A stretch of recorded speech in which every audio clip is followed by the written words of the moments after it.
उत्तर प्रदेश में अवैध धर्मांतरण मामले में बड़ी खबर आ रही है। लखनऊ की एनआई कोर्ट ने 11 सितंबर को 12 दोषियों को उम्र कैद की सज़ा सुनाई है।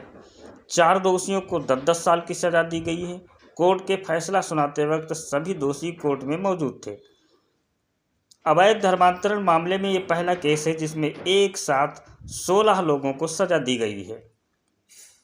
मंगलवार को एनआईए एटीएस कोर्ट के स्पेशल जज विवेकानंद शरण त्रिपाठी ने सभी को दोषी करार दिया। कोर्ट ने 10 सितंबर को सुनवाई के बाद फैसला सुरक्षित रख लिया था।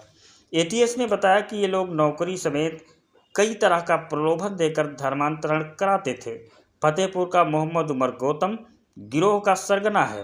वो खुद हिंदू से मुसलमान बना था, फिर उसने करीब 1000 लोगों का अवैध तरीके से धर्मांतरण कराया।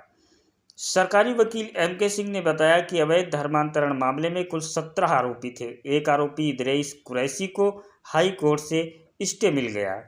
कोर्ट ने मोहम्मद उमर गौतम, सलाउद्दीन जैनुद्दीन शेख, मुफ्ती काजी जहांगीर कासमी, इरफान शेख उर्फ इरफान खान, अरसलान मुस्तफ़ा, प्रसाद रामेश्वर कांवरे, कौसर आलम, डॉक्टर फराज शाह, मौलाना कलीम सिद्दीकी, धीरज गोविंद, सरफराज अली जाफरी, अब्दुल्ला उमर को उम्र कैद की सज़ा सुनाई है। 4 दोषियों मन्नू यादव उर्फ अब्दुल, राहुल भोला उर्फ राहुल अहमद, मोहम्मद सलीम, कुणाल अशोक चौधरी उर्फ आतिफ को 10-10 साल की सज़ा सुनाई है। एटीएस की नोएडा यूनिट के सब इंस्पेक्टर विनोद कुमार ने 20 जून 2021 को लखनऊ के गोमती नगर थाने में एक एफआईआर दर्ज कराई थी। उन्होंने बताया था कि एटीएस को बीते कुछ समय से सूचना मिल रही थी कि कुछ असामाजिक तत्व विदेशी संस्थाओं की मदद से लोगों का धर्म परिवर्तन कर देश के जनसंख्या संतुलन में बदलाव की कोशिश कर रहे हैं।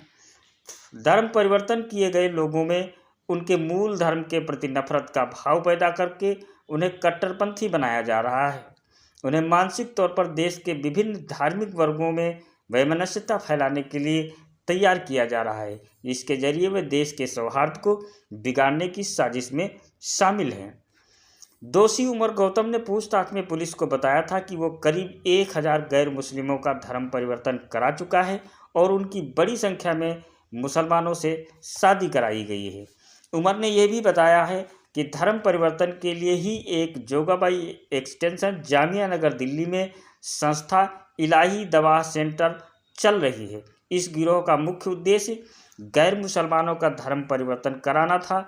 इसके लिए संस्था के बैंक खातों और अन्य माध्यमों से रकम जमा कराई जाती थी।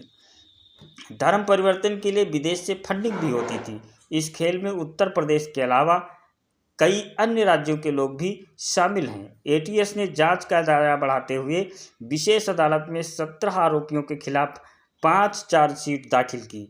इसमें एफआईआर से संबंधित सबूत भी पेश किए गए।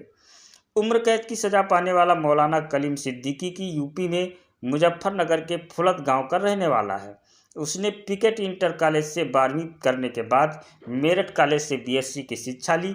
इसके बाद दिल्ली के एक मेडिकल कॉलेज से एमबीबीएस में दाखिला लिया, लेकिन डिग्री पूरी नहीं की। पढ़ाई छोड़कर कलीम इस्लामिक स्कॉलर बना।